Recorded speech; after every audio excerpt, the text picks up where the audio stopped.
نبدأ مع بعض شرح المفهوم الثالث، وهو التغيرات في الشبكات الغذائية. ربنا سبحانه وتعالى خالق الكون كله منظم، خالق كل شيء بمقدار، فخالق النباتات والحيوانات والإنسان والمواد اللي احنا بنحتاجها عشان نقدر نعيش، كل حاجة بكمية معينة. يعني مثلا لو جينا اتكلمنا على جزيرة بلاو، دي موجودة في المحيط، بتجمع ما بين حاجتين، بتجمع ما بين اليابسة يعني أرض وشجر وزرع، وبتجمع ما بين المحيط اللي هي المية اللي عايش فيها الأسماك، والبيئتين معتمدين على بعض.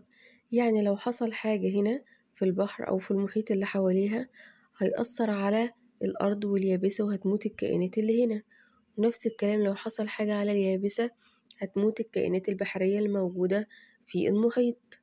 فلازم يحافظوا على البيئة ويمنعوا أي تلوث يحصل عشان ما يأثرش على حياتهم وتنتهي الحياة هناك. يعني ربنا خلق المية اللي بيحتاجها الإنسان والحيوان والنبات عشان يقدر يشرب منها، وخالق الحيوانات اللي بتقدر تتغذى على النبات اللي هي الحيوانات أكلة العشب، وخالق الحيوانات المفترسة اللي بتتغذى على الحيوانات أكلة العشب. كل شيء بمقدار، خالق الحيوانات أكلة العشب بكمية بحيث إنها ما تخلصش كل النبات اللي موجود، وبرضو خالق الحيوانات المفترسة بكمية أقل عشان ما تخلصش على كل الحيوانات أكلة العشب اللي موجودة. يعني ربنا عامل توازن بيئي بحيث تكون السلاسل الغذائية اللي عندي منظمة، بتبدأ من كائن منتج، بعدين كائن مستهلك أول، وكائن مستهلك تاني أو ثالث. فالسلاسل الغذائية منظمة، كل كائن بيعتمد على الكائن التاني في حياته في الغذاء بتاعه عشان يحصل على الطاقة. طب لو جه حصل أي حاجة في السلاسل الغذائية دي بيحصل خلل في التوازن البيئي. والحاجات اللي ممكن تعمل خلل في التوازن البيئي في حاجات أو أسباب طبيعية يعني ربنا اللي خلقها، زي البراكين، الزلازل، الإعصار، والجفاف أو الفيضان، أو انخفاض درجة الحرارة قوي، أو ارتفاع درجة الحرارة جدا عن البيئة الموجودة فيها، أو السيول. يعني الأمطار الخفيفة أو المتوسطة ما بتنزل على البيئة بتسقي النبات، بتكون مية الحيوان يشرب منها، فمفيدة للبيئة إنها تستمر أكتر. لكن لو حصل أمطار غزيرة جدا اللي هي السيول، المية الغزيرة جدا دي بتجرف التربة، بتحول النباتات، بتقضي على الحيوانات، بتقضي على الكائنات الحية اللي موجودة في البيئة دي، فبتهدم البيئة. أما الأسباب الصناعية دي بتكون من صنع الإنسان هو اللي عاملها، زي إن الإنسان بيشيل الغابات عشان يقدر يبني مكانها مصانع أو بيوت، حاجة هو يستفيد بيها، بس هو كده بيضر البيئة.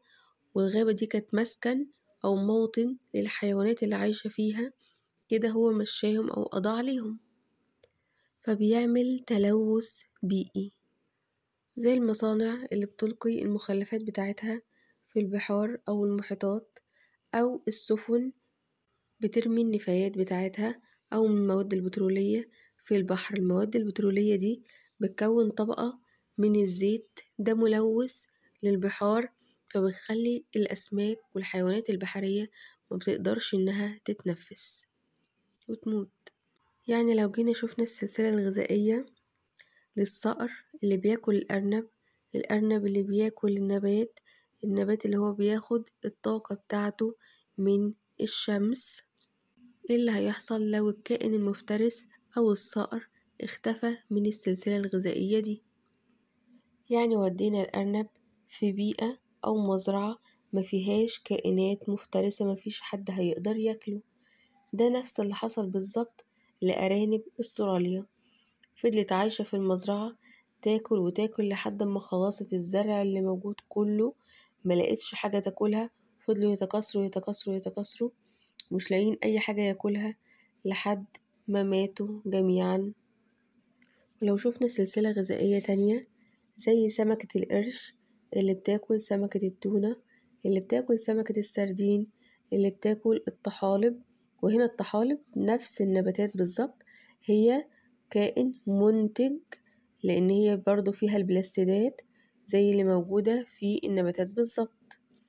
فهنا سمكة القرش مستهلك تالت، كلت سمكة التونة اللي هي مستهلك التاني، وسمكة السردين اللي هي مستهلك أول، والطحالب اللي هي كائن منتج.